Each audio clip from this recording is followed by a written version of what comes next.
So, I had planned to take you for a drive, but then I kind of remembered myself that... What's going on, guys? Welcome back to my channel. I'm here again with another video. This video today is quite different to my other videos, as this is the day that my Porsche 911 Carrera 2S Gen 2 is being sold. I had this car now little over 2 years. I must say I've enjoyed every minute of driving this car around, like from this get-go of getting it, driving around my friends' houses and things like that. I know as fickle as that may sound, but it was also part of the element as well. Surprising my family with it as well. It was great. It's been absolutely a great experience. I just thought I'd just say a few things about the car. So like anyone that's interested in maybe looking at getting a 911, what maybe to look out for, what not to look out for, reasons maybe why I bought the car. I just thought I'd do that, to be honest. So the initial plan was actually to take the car and do like a driving thing. But we're in lockdown, so that cannot happen, sadly. As you can see from my hair and stuff, it is peak. Peak means crazy, sad times, because I'm unable to get my hair cut. So I look a mess, in my personal opinion. So yeah, back to what I was saying.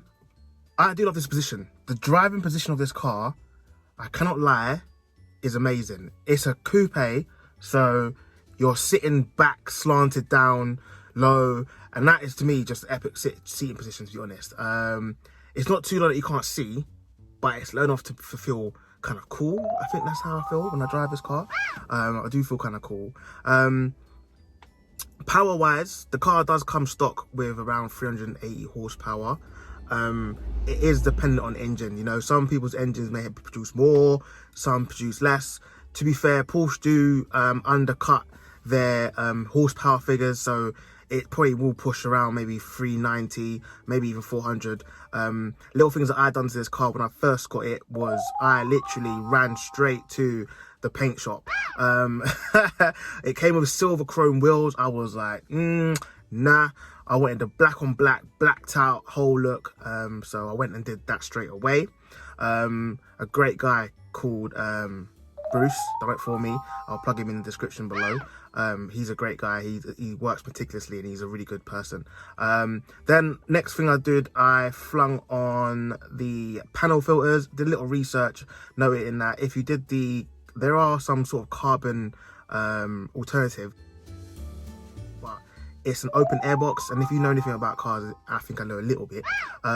Open air boxes are just worse. Like literally engine heat and heat soak is just, it's not worth it. So I decided to keep the standard air box because it's enclosed, and I just threw in some K&N filters. Now what a difference that made. I'm not even gonna lie, maybe it's just a bum dyno or whatever you want to call it, but literally I flung those in and I swear the car was like on boost. Like I was like, wow. Bear in mind this is a Carrera 2S, it has no turbos, so it was like, wow, this is a nuts. And also the sound was a lot better. People say there's no sound, but I personally felt it was a little bit of a sound.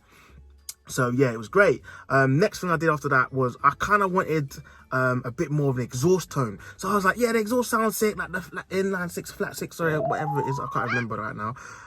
Some sort of six was howling like it was sick. It is a flat six, isn't it? Yeah, it is a flat six because the BM's inline. I'm just here thinking myself, making a fool of myself online, but it actually is a flat six. I'm sure it's a flat six. If I'm wrong, correct me, but I think it's a flat six. I know it's a 6-cylinder. Anyway, moving on. I wanted to hear that it howled a bit more. So what I done is I looked online again. There was options of getting a full exhaust system, and I was like, one was, to be honest, like I heard it could actually, you know, make the car less powerful because obviously you're reducing back pressures and so on and so forth. And then secondly, I'm not even gonna lie to you, the prices I was seeing for what I wanted, I was like, I'm not willing to pay that. So yeah, I ended up looking into more detail and I found there's a way you can get a bit more sound from the X pipes, which if you don't know, you have the engine, and then you have the two manifolds at the side of the engine, and then it goes down to two side back boxes in the side of the bumper, and it goes into like a middle, like sort of resonator catalytic, well, not catalytic converter, I'm talking rubbish. It's like a, what is it? It's called a balancer, yeah? So it basically muffles sound, and obviously, I'm guessing it helps with emissions. Then it comes up out the exhaust pipe. So obviously, it's quite a lot of sound deadening going on from the engine. So I was like, yeah, so I chopped that off, the balancer back, the muffler thing. And I fitted 2 X pipes, basically, that just connect. Sorry, I got distracted there. Just connect the 2 pipes together. I'm not gonna lie to you, from the Mini, as you know, I've got that as well. And that's a complete animal brute of a noise. I weren't too impressed. I was like, oh, there's definitely a sound difference, don't get me wrong, but I wasn't totally impressed with how different it sounded. But I'm not gonna lie though, it did make the car feel a little bit more urgent on the bottom. I'm not even gonna joke, like, maybe it was, again, butt dyno, but when I took off from that garage, I was like, ooh, this feels a bit nippy now, you know what I'm saying? Like, I felt a bit of a oomph, like, boom. I was like, ooh, okay, cool. But I went to see my brother, and he just killed my whole mood. He was like, nah, this is dead. It ain't saying, it sounds like it's the same. Like, there's no change in this tone. I was like, bruv, there's definitely a change. He was like, nah. But later on, he admitted that he was just pulling my leg. So there is a change. There is an idle change. Thankfully, though, it doesn't create the horrid drone. So when I'm on the motorway, I don't really notice the exhaust tone that loud. But then when I go through a tunnel and I kind of lick it into neutral and I do the rev thing, then yeah, it does have a sound. I mean, compared to the standard exhaust, it definitely has made a difference. So yeah, those are the engine mods that I've done. I did look into doing a turbo conversion,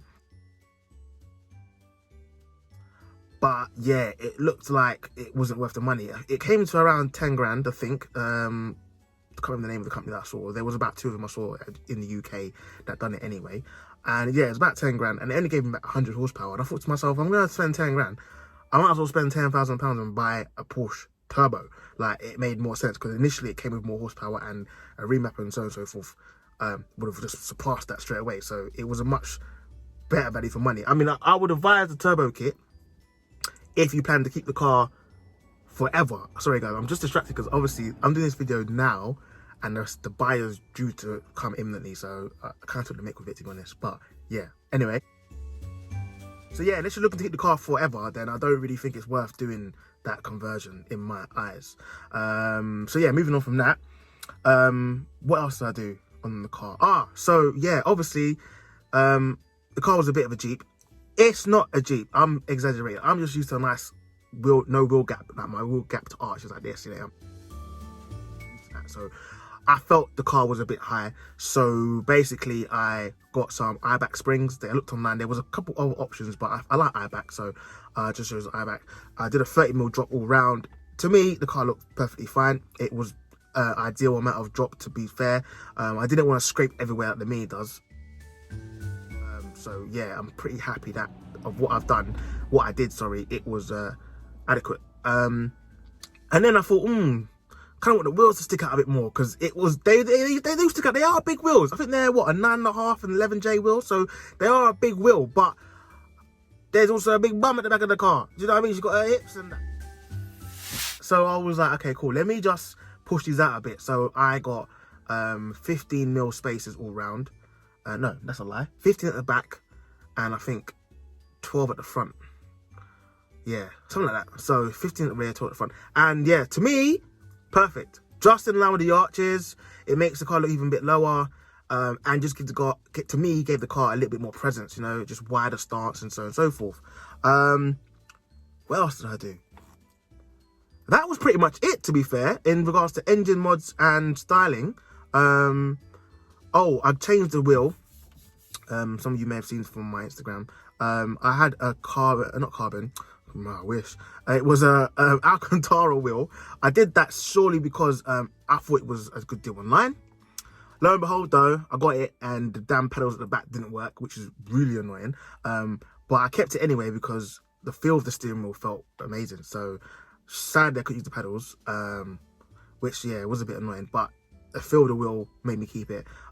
Obviously I changed it back, as you can see, it's leather, because obviously I don't know whether the new owner would appreciate coming to a car that you can't use the pedals. So I thought I'll take it off and give him the option of what he wants to do.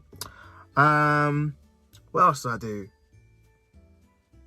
that's about it really in regards to what I did with the car. I kept it pretty stock. I think I kept it so stock because I looked into like little things I could do with it, and it was just like the value of what it cost to do the things I wanted. It didn't produce the effect that I would want for the money I'm spending. If I'm totally honest, like I said, exhaust, manifolds, remaps, and all that. The horsepower gain was gonna be like 2 to 5 horsepower, and if you know, you don't actually feel no difference in your car unless you're surpassing 50 horsepower.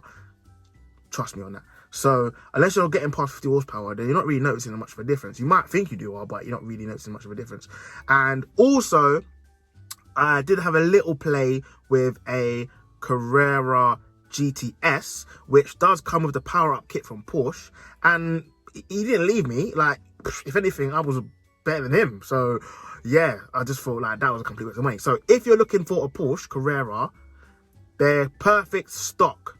Like, do the pedal filters, maybe do the X pipes, yeah, for the sound. But in regards to engine wise, I can tell you they are perfect stock. They handle amazing. Mine is the PDK version. Again, I advise, it's personal preference. Sorry, I shouldn't say I advise. It is personal preference. If you like a manual, you can get a manual. They're just the same. Obviously, the PDK shifts a hell of a lot quicker because it's automatic. But yeah, the manual. Do I regret not getting a manual? Not really. I mean, I enjoy driving and having the flexibility of eating a patty. Fat bastard, I know. But anyway, yeah, I have the flexibility of doing that. And I like the flexibility of when I'm ripping the track.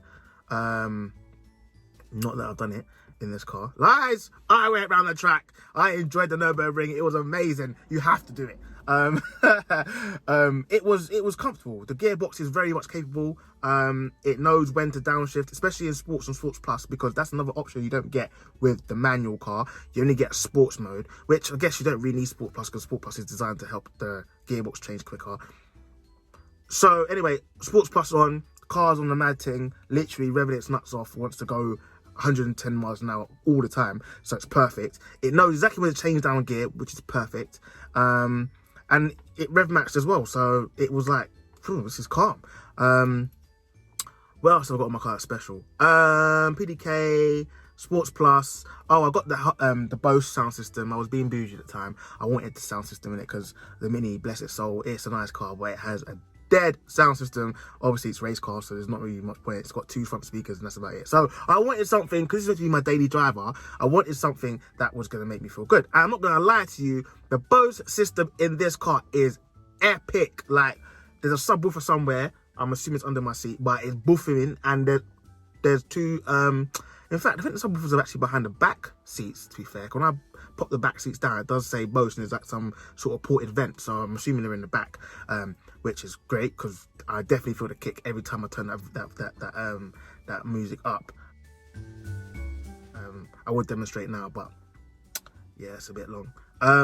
I've got heated seats, I've got the full levers, as you can see. Oh, yeah, I've got the wing back full seats, yeah, because Porsche do 2 options. There is this shape, as you can see, a nice wing, and they have like a slim one. Now, as you can see, I'm quite a henny guy. Like, I'm hench, you get me? Like, okay.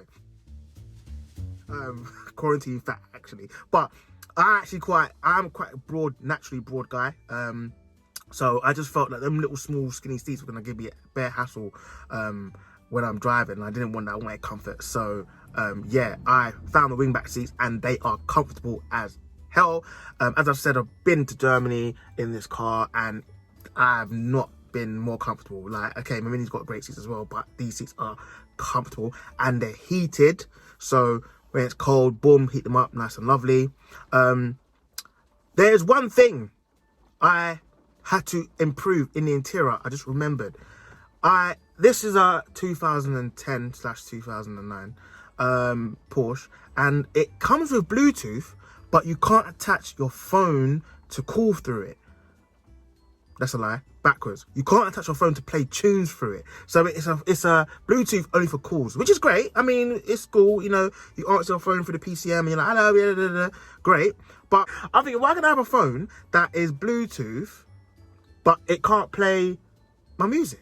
So I looked online, and I saw an adapter that I could buy Let me show you actually. So I bought this thing.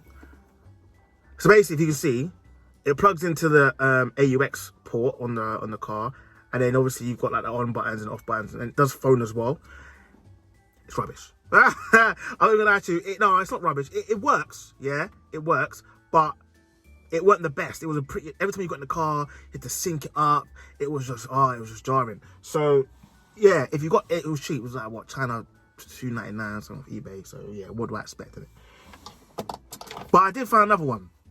Now this car did come with iPod connector. Yeah, that's how you know the car's old, but still litty. Because if you think about it, iPods was new back then, so the fact that this car had a connector for it was sick. But anyway, yeah, so there's actually another Bluetooth adapter that you can set up that plugs into the iPod connector, so the car thinks it's playing from an iPod, which means that when you get in the car, it's automatically on. And guess what? Once you sync it once with your phone, it's always synced. Oh my days, I was gassed. So I get in the car, boom, comes up. Obviously it's Chinese again, but it's a better quality. So yeah, guys, I just want to wrap it up. Thank you for watching the video. I've tried to do my best to explain all the benefits. It has been a pleasure driving this car. Owning this car has been amazing. I loved every single minute of it. Every single minute of this car I enjoyed. There's not been a day, okay, maybe a few days at servicing when the bill come, yeah, it's jarring. But other than that, no, I've enjoyed the car. It's an amazing car. If you can afford, if you want one, I'll go and get one. It's definitely worth the money. The new owner's gonna enjoy it. I guarantee he's gonna love it. A little bit of dust there. So yeah, I'm gonna end the video here, guys. Just want to recap. So yeah, in regards to the car, great car. The little bits and bobs I've done to it, I don't think it was too excessive. I do think the Porsche done a great job as a standard car, and the little tweaks I've done, I just thought was just for my personal like touches to make the car feel like my own. You know, I think it's important to make your car feel like it's your own. So just a few little touches there were for myself. But yeah, guys, thank you so much for watching this video. I hope it's brought some sort of insight to you regarding the car. I hope you've enjoyed watching, and there are going to be more videos coming soon. Obviously, lockdown is serious, so guys, please remember to wash your hands, be safe. And guys, yes, I have purchased a new one.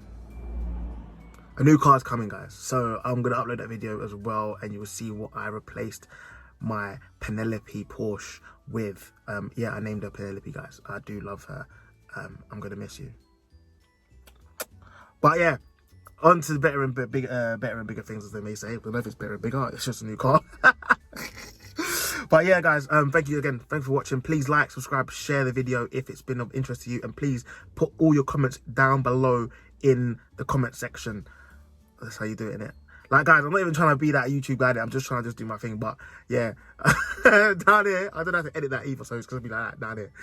Comment down there for me, guys, and let me know what else you can advise me to do. Like, what would be interesting.